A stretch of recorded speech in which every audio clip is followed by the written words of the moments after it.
With Lucky Land Slots, you can get lucky just about anywhere. Dearly beloved, we are gathered here today to... Has anyone seen the bride and groom? Sorry, we're here. We were getting lucky in the limo and we lost track of time. No, Lucky Land Casino, with cash prizes that add up quicker than a guest registry.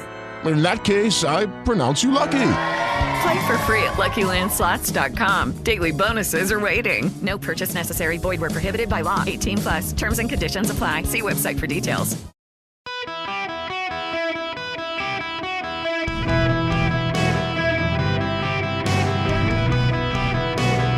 Welcome to the Eric Erickson Show podcast, Hour 1. Greetings, America. Welcome. It is Eric Erickson here. I hope you got blue skies wherever you are. The phone number, if you want to be on the program, 877-973-7425.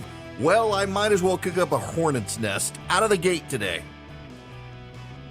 When I do show prep, I break down each hour, and these are the things I want to talk about. And for purposes of our podcast, since we do the podcast one per hour, I give each hour a title, a theme. This hour, for this segment, NBC News, Delenda Est. What was his name? What was it? Was it Cato, or I can't remember which Roman senator it was, would end every speech saying, Carthago Delenda Est, Carthage must be destroyed. Listen, it is increasingly clear to me that the American political press corps is the enemy. Donald Trump used to say it about the press blanketly. There are good people in the press. There are good people in the political press. But when you watch the coverage of the Republican Party, in particular in contrast to the Democratic Party, we all know they are propagandists for the Democrats, and no network is worse than NBC News. For all of the network and press corps obsession about Fox, NBC News is relentlessly biased toward the Democrats, and Republicans should do nothing with it. Now, I don't want to start with NBC News. I want to start with the Washington Post. The Washington Post, while I was on vacation last week, did a huge story on Nikki Haley and the Confederate battle flag in South Carolina years ago, up until I think the early 2000s. The Confederate flag, the Confederate battle flag in particular, not the Confederate States of America flag, but the Confederate battle flag, the stars and bars. It flew over the State House in South Carolina. Now, this was not some sort of historic act that went back to the fall of the South after the Civil War. They raised it during the Civil Rights era in the 1950s as a big middle finger to desegregation. And they left it. Say what you will about the state of Mississippi. The state of Mississippi adopted the stars and bars as part of its flag after the Civil War. And in fact, there was a referendum in the early 2000s, and overwhelmingly the voters of Mississippi decided to keep the stars and bars. They changed it in the last couple of years. Good for them. But there was a difference between what Mississippi did and what South Carolina did, and that South Carolina didn't hoist the flag until the 50s. Along comes 2010. And a woman named Nikki Haley running for governor of South Carolina. In the Republic, y'all, Nikki Haley, full disclosure, she's a personal friend of mine. And in 2010, I did everything I could to help her get elected, and she was the subject of extremely personal, vile, disgusting attacks.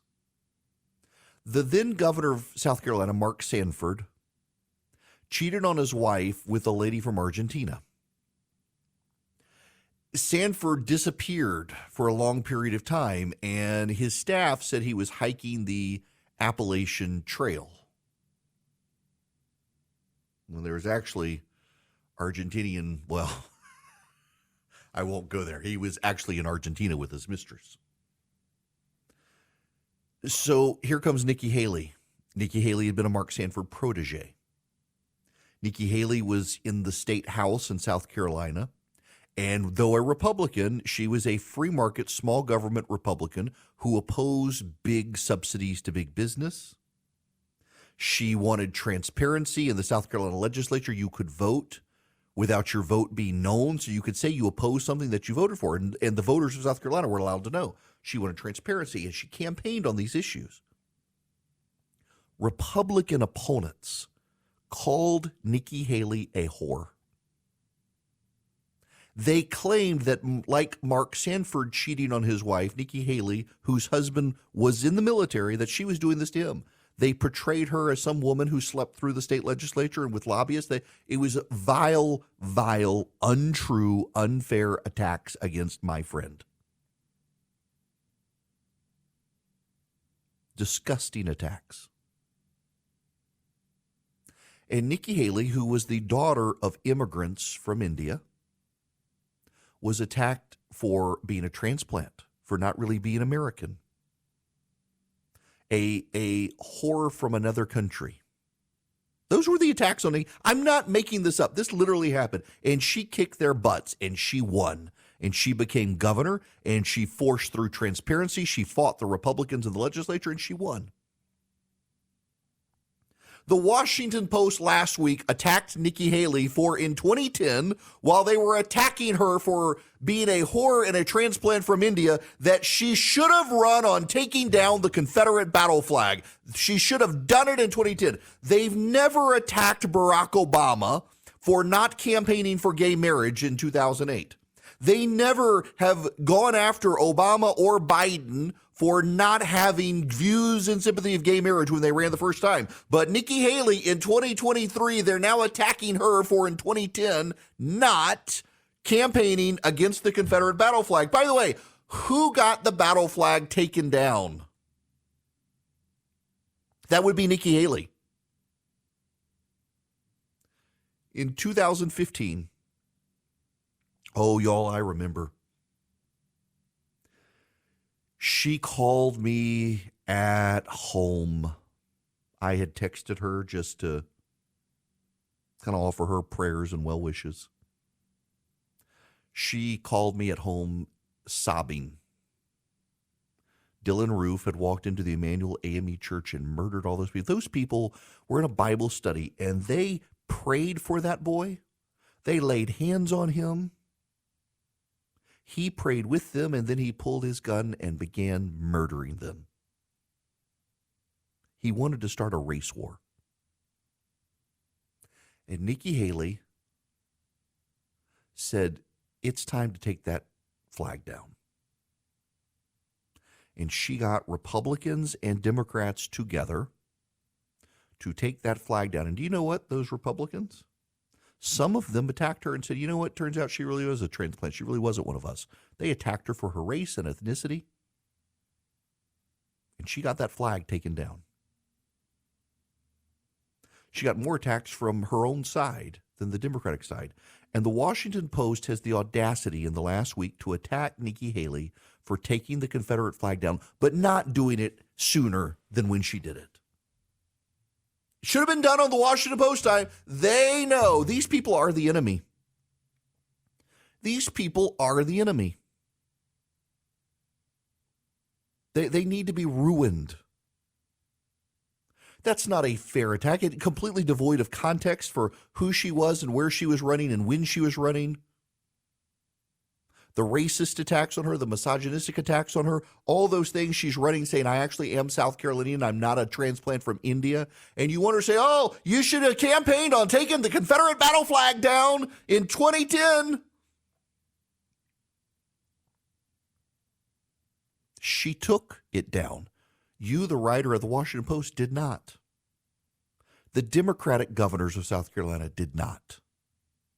The Democratic members of the state legislature did not. Nikki Haley did. And you're going to attack her because you think she should have done it 5 years sooner, devoid of the context of the time she was running, the attacks on her at the time, and her trying to show people she wasn't there to rock the boat. She was there to reform the state. And you know what? She did. She reformed the state, and she took that damn flag down, and you can't praise her for it. You've got to condemn her for not doing it sooner. The Washington Post should be burned to the ground and salt leveled on the ground of where that building stood. Shameful, shameful attack on them. Metaphorically speaking, don't accuse me of violence, which the Washington Post would gladly do. Which leads me to NBC News. NBC News has a reporter named Jonathan Allen. Jonathan Allen has been assigned to cover Ron DeSantis. Last week, Jonathan Allen lamented at NBC News and on social media that Ron DeSantis had not answered questions from the crowd at an event in Iowa. In the same tweet, he noted Ron DeSantis chose to spend time one-on-one with the people who were there. He actually answered their questions. He just didn't do it from the stage. And Jonathan Allen was upset about it. Jonathan Allen of NBC News was upset Ron DeSantis didn't take questions from the crowd that Jonathan Allen could write about. And instead, Ron DeSantis spent one-on-one time with the people in the crowd, something Jonathan Allen and the rest of the media said Ron DeSantis was incapable of doing. And he did it, and he answered the questions, and it wasn't good enough for Jonathan Allen, who is today attacking Ron DeSantis for not cleaning up the swampy culture of politics in the Florida state capital of Tallahassee. Ron DeSantis claimed to clean up the swamp of Tallahassee and instead used it for his own purposes. That's his attack today. Do you know what Jonathan Allen did before he worked for NBC News? Anybody?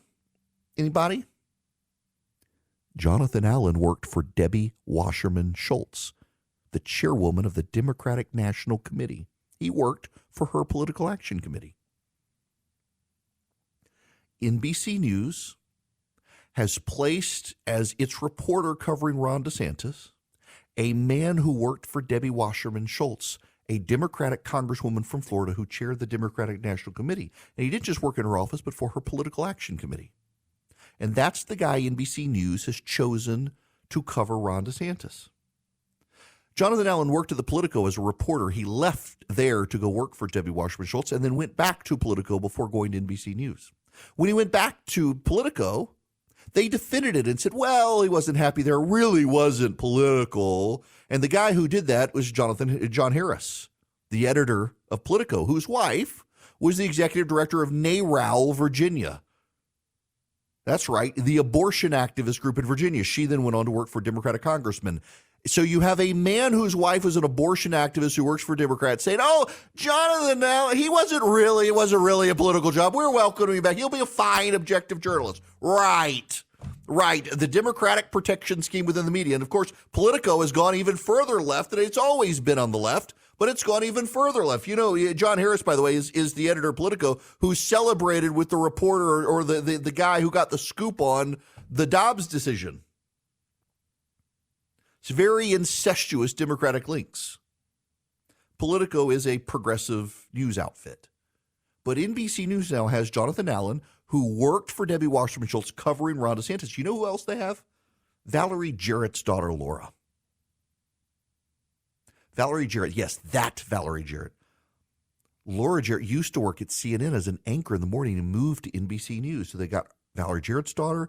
They've got a Debbie Wasserman Schultz employee. They've got Jen Psaki, who is the White House press secretary. They've got all these progressives at NBC News. Can I just ask a question, please?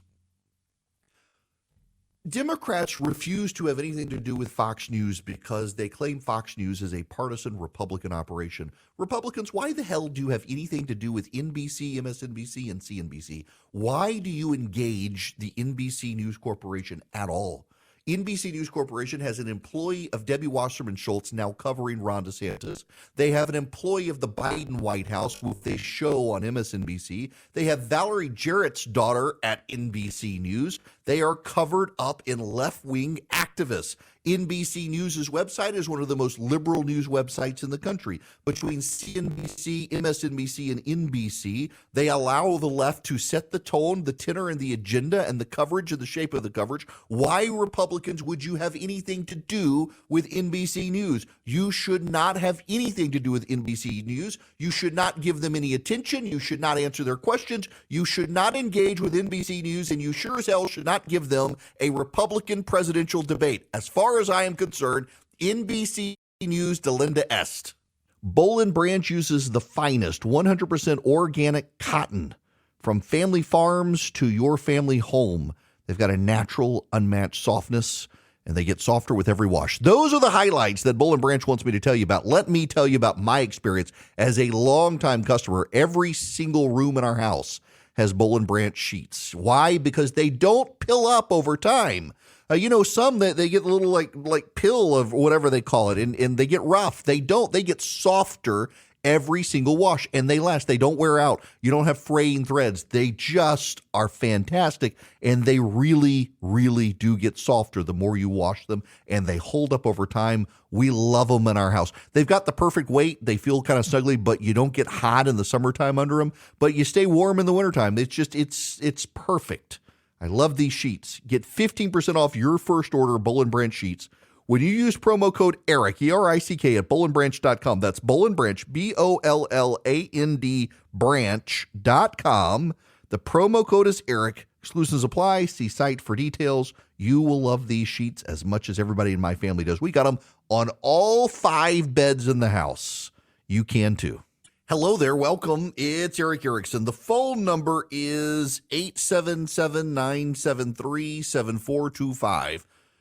Chris Licht is out at CNN. They brought him in last year in May, so he's been there for just over a year to try to clean up the shop. Here's the thing with Chris Licht. His assessment of CNN and news in general was correct. In fact, one of the things he was critical about CNN was its COVID coverage, and he was right. A lot of their COVID coverage was over the top hysterical, and some of it, much of it, proved to be wrong. He fired a number of hosts, probably should have fired more. And he wanted CNN to be middle of the road and open to Republicans. The problem, however, was he did not seem to have the skills to execute his vision. He had only ever been an executive producer of Morning Joe and then of the Stephen Colbert Show. He never run a network. And so this was his big job up. And then he made the mistake being about himself. He was the subject of so much of the news and participated in so many different profiles of himself instead of staying behind the scenes. He got there and set up shop above the news floor, several floors up, as opposed to being on the news floor. They loved Jeff Zucker for all of his faults. They loved him. And Licht came in, was charged with shaking up CNN, and just didn't have the wherewithal to do it. The staff was at war with him from the beginning because he wanted more even-handed centrist reporting. But I really don't think it's so much that the progressives won, so much as Chris Licht did not clearly have the skills. I was rooting for the guy because his diagnosis was right. And I was rooting for the guy. But I just don't think that he had the wherewithal to be able to pull off his vision for the company. And now he's gone, and they will bring in someone else. And I hope whoever they bring in recognizes that his diagnosis, Chris Licht's diagnosis, was correct. But his management competencies were not. Now, before we move on, let me tell you about Patriot Mobile, because you should be doing business with them. They should be your cell phone provider. If you go to patriotmobile.com/Eric, you can move your cell service to them. Now, listen, don't worry about their reception and coverage. They have the same cell towers everybody else. They're already on them. So whatever your cell phone carrier is, they're probably already using their towers. And if you don't believe me, go to patriotmobile.com/Eric. You can see their coverage map down to your house. Put in your address. It'll show you how good the 5G is, the data, the voice, everything. And then the genius is, if you use them as your cell phone provider, they take a portion of their profits and give it to the conservative movement, to the causes you care about, to the candidates you care about, growing conservatism across the country, battling the wokes, supporting the Second Amendment, the life community, so much more, and you get guaranteed great service. You can also call them 972-PATRIOT, 972-PATRIOT. Tell them I sent you. You get guaranteed great service. You get free activation with my name. They give you great discounts. If you're a veteran, a first responder, an NRA member, you name it. patriotmobile.com/Eric or 972-PATRIOT. Tell them I sent you. Get that free activation. Don't believe me. Just talk to them. You can even take your existing phone number to patriotmobile.com. Hello there. The phone number here, 877-973-7425. If you want to be on the program, let's go to the phones. Lewis, you're going to be up next. Welcome. Hey, Lewis. Hello. Hi there. Hey, how do we go back to getting a free press? Because wasn't UGA a journalism school where you learn how to go out there and get a story, write it down, type it out, and, okay, this is what was said, this is what reported. As of now, when I listen to the news, I can hear every single time something's altered, and it's like the same story gets retold, sometimes all the way into the next day. I want to hear something new. I want to hear a refreshing news story of what's really going on. I don't want to hear a left-wing opinion. I want to hear what actually happened. And I get this from everywhere. I get the same thing with WSB. It is. So I'll tell you, I wish journalism would return to the days of who, what, where, when, why, and how. When I was in school, we learned that the job to tell a story, you would go through writing. I had a great writing teacher in middle school. And she emphasized all the time that the key to reporting, she would want us to write fictional stories, and she'd want us to write nonfiction stories, and she'd want us to write news reports. And the key to news reports was who, what, where, when, why, and how. And nowadays, younger journalists in particular are way more willing to be biased.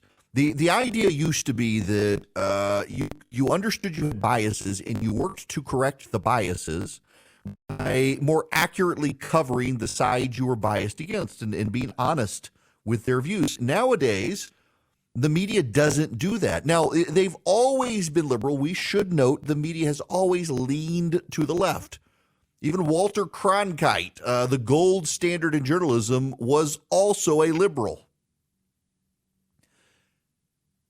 Dan Rather was one of the guys in the 1980s and 90s who began to pollute journalism and make it safe to be openly liberal.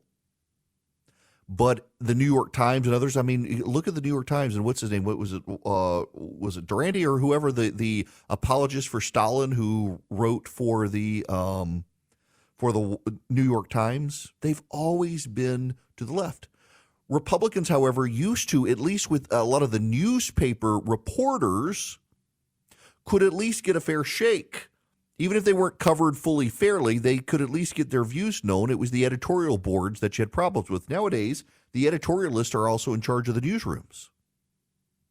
And Republicans are really bad at creating alternatives. Republicans are really, really bad at coming up with alternatives. One of the things you got to understand, and I learned this when I was in digital media and running redstate.com and the like, is that progressives will fund newsrooms. And when progressives fund newsrooms, their rate of return is measured by, or their return on investment is measured by, what do you do for the movement? With conservative donors, it's always been, what money do I get back? Doesn't matter how rich they are, they want a financial rate of return. One of the few groups that's not like that is the Koch brothers. They get a bad rap across the board from some people. But when they donate to causes like to Americans for Prosperity, this isn't an ad for AFP, I know this, they're there for the cause. They're not there for a financial return on investment. They're one of the few conservative donor networks out there that is about advancing the cause, not advancing a rate of return financially to the donor. On the left, they're all about advancing the agenda. It's something conservative donors suck at. And it's something we've got to change, but also we've got to be combative with the media. Look at, so I realize when I talk about this stuff, I get accused of being too Georgia sounding, but it is a national news story. And this national news story is about this thing the left calls Cop City in Atlanta. It is a police training ground, not far from my flagship station. The city of Atlanta has voted to fully fund it. And the left is melting down. They're rioting. They've been attacking police officers, firefighters, and the like. And they have had local and national media just call them protesters. They don't like to say they're Antifa. They don't like to call them terrorists. They're all being charged with terrorism, but they're just protesters. These are violent protesters. But you don't really get that from a lot of the media coverage. It's really striking what's happening. It's the media is picking a side, and more it's younger journalists. Now at the local level, it's not as bad generally.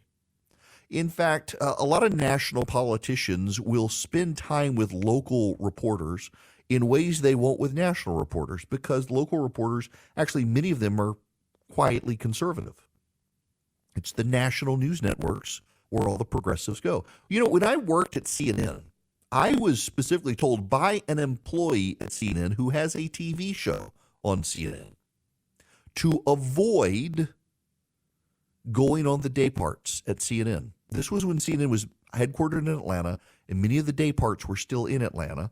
And this person at CNN, who you would know, who has a show on CNN, told me to avoid going on the day parts at CNN because they were where the obsessive progressives were.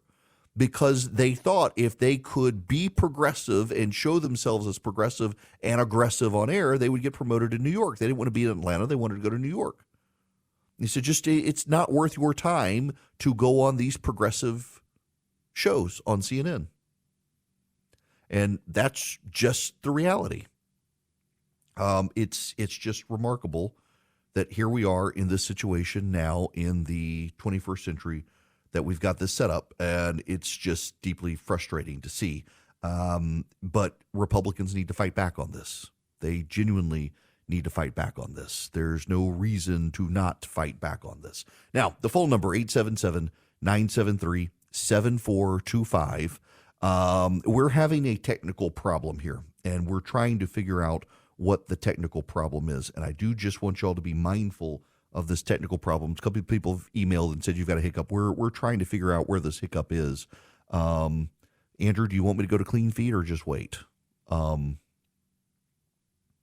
just wait. Okay. So, sorry, folks. If it's sounding glitchy, we're aware of the problem. We're just not exactly sure what is causing the problem. I got to go to the Chris Christie situation, though. Have you heard the sound bites from Chris? Let me play you some of these sound bites from Chris Christie. So let me tell you something, everybody. The grift from this family is breathtaking. It's breathtaking. Jared Kushner and Ivanka Kushner walk out of the White House and months later get $2 billion from the Saudis. $2 billion from the Saudis. You think it's because he's some kind of investing genius? Or do you think it's because he was sitting next to the President of the United States for 4 years doing favors for the Saudis? That's your money. That's your money he stole. And gave it to his family. You know what that makes us? A banana republic. That's what it makes us. So, he may get 30% again. I'm not sure. Maybe he'll get more. Maybe he'll get less. But let me tell you what he'll know in 2024 that he had no idea of in 2016. He's in for a fight to get it. That's some of Chris Christie on the stage in New Hampshire, a little more. A lonely, self-consumed, self-serving mirror hog is not a leader. Well, let me be clear, in case I have not been already.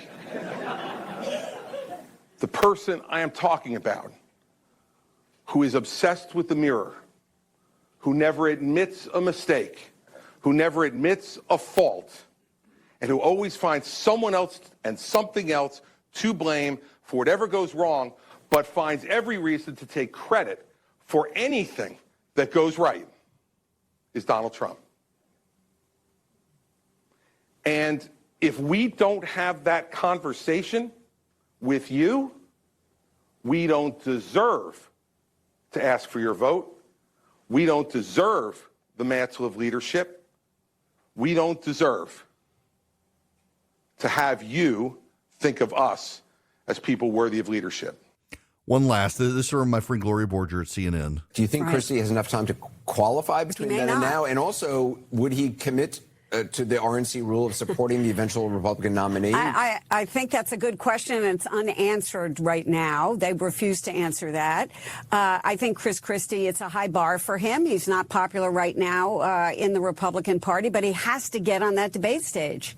He has to be able to take on Donald Trump if Donald Trump participates. Remember, Donald Trump is saying, you know, why would I show up if I've got such a large percentage of the vote?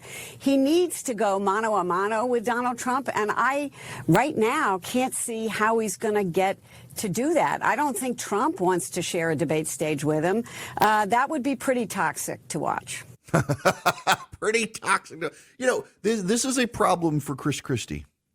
This is a genuine problem for Christie moving forward.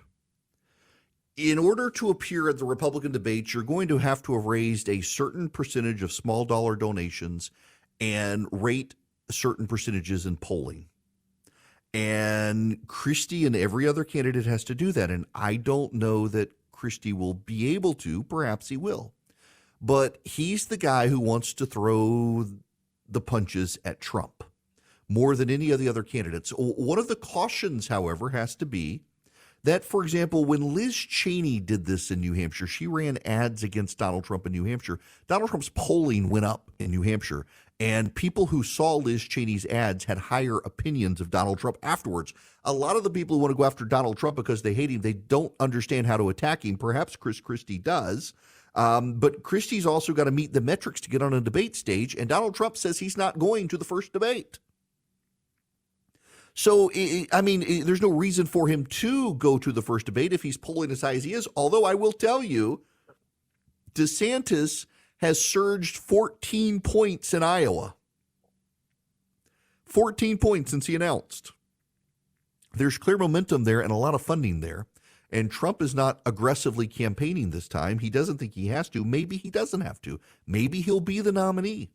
But Christie wants to essentially make his entire campaign against Donald Trump. In fact, one of the lines that he said is that people say, I'm going after Donald Trump. I'm not going to win it. Well, to win it, you have to go after Donald Trump. He said that yesterday. Also very curious, he's focusing on New Hampshire. He's not going to Iowa. Iowa, you got to be a social conservative to get those caucus goers out. Christie's making his first stand in New Hampshire. Now, no one has become the Republican Party nominee without winning Iowa or New Hampshire or both. But you could really see a situation where a DeSantis or a Pence wins Iowa, someone else wins New Hampshire, and Trump wins South Carolina, and that would cause a mess in the Republican Party. It'd be fun to watch as a political outsider. But we continue to have this shaking up. And also, Doug Burgum, by the way, is jumping in. Nobody knows who he is, but he's jumping in. We're still not going to have nearly as crowded the field that we had in 2016, which is remarkable given how many people are there. And many of them aren't going to make it to the debate stage in August, the week after our gathering in Atlanta, because they won't have the polling and money raised, and that'll start winnowing the field down. And so a lot of the people in the race right now won't even be on the ballot in Iowa, but it's the staying power of who can do it that matters. One of the groups that's out there doing door-to-door and teaching you how to do door-to-door, and they're not taking a side with a candidate, they're just out there advancing strong conservative beliefs, that's Americans for Prosperity. If you go to americansforprosperity.org/Eric today, you can sign up with AFP. Now, let me tell you, one, I love AFP because they are truly committed to small government. They haven't gone wobbly in the past number of years. They haven't changed their views on small government. They believe that a smaller government is a government that is better for all of us at the state, the local, the federal level. They advocate for free markets and free people, and they raise up an army of activists to be able to do it, and you should consider joining them. In fact, we had Daniel the other day who called, who's a paid door knocker with AFP. He's learned how to do these grassroots skills. You can learn them from AFP as well. They have chapters in over 30 states, and they continue to add chapters. Maybe you want to help them grow a chapter. Go to americansforprosperity.org/Eric, americansforprosperity.org/ERICK. Become an activist with AFP. You can thank me later. You will learn real skills on how to be a great conservative activist, how to engage with local political leaders and state and federal political leaders. They've got great conferences. It's a great network of people to be involved with. americansforprosperity.org/Eric. Hi there. I am Eric Erickson here. The phone number, 877-973-7425. Well. One of the media darlings of the left is Kentucky Governor Andy Beshear. Beshear is a Democratic governor in a pretty Republican state of Kentucky. And he has portrayed himself as a moderate. The media lets him portray himself as a moderate. Now, let me explain to you what Andy Beshear does to be a moderate. The Republicans in the state legislature pass laws like prohibitions on genital mutilation surgeries. Andy Beshear vetoes the legislation prohibiting genital mutilation surgery. The Republicans, who have a supermajority in the legislature, override Andy Beshear. And then Beshear says, hey, in Kentucky, we've banned genital mutilation surgery. It's his shtick. So he looks like a moderate, reasonable Democrat when really he's vetoing all the stuff. The Republicans override the veto, and he takes credit for it. Another example, the city of Louisville, Kentucky, does not have a state police battalion located in the city. And crime in parts of that city has gotten very, very bad. So the Attorney General of Kentucky, who's the Republican nominee there for governor, Daniel Cameron, has said as governor he would put a state police patrol in the city of Louisville to help the local police, who are also under a federal consent decree for various abusive situations. So what does Andy Beshear do? Says, well, if you do that, we're going to have to take state police from someone else, as opposed to just adding it to the budget. No, Andy Beshear says we'll have to cut somebody else's state police to put it in. He's a pretty progressive guy, even though he claims not to. He also embraced lockdowns and mask mandates and the like. Well, it turns out he's also been hanging out with the Sisters of Perpetual Indulgence. That's right. Andy Beshear, the moderate, supposed good Christian guy, has been hanging out with the Sisters of Perpetual Indulgence, that trans and drag group that vilifies Christians, harasses the Catholic Church, creates sacrilegious acts with the various sacraments of the church. We got him. He's got a picture, him hanging out with the Sisters of Perpetual Indulgence. The supposedly moderate Democratic governor of Kentucky is willing to hang out with and have his picture taken with a transgender and drag queen group that does abominable acts with the Catholic sacrament, mocks Christians, has hot crucified Jesus contests, among other things, and this guy's willing to hang out with them. He's the supposedly moderate Democratic governor of Kentucky. He's not. He's a progressive governor of Kentucky. He only got elected governor last time because Matt Bevins and his staff were kind of tone deaf in his reelection campaign. Beshear was able to come across as a likable, reasonable guy, and he's not. He's a progressive, and we shouldn't forget it. Despite the media doing everything they can to give this guy a pass and portray him as a moderate, Daniel Cameron should win this race. In fact, polling in Kentucky right now shows him as tied Daniel Cameron to Andy Beshear. So keep it up, Daniel Cameron. This guy is a progressive hack, needs to be exposed, and needs to be beaten. This hour of the program brought to you by First Liberty Building and Loan, wherever you are nationwide.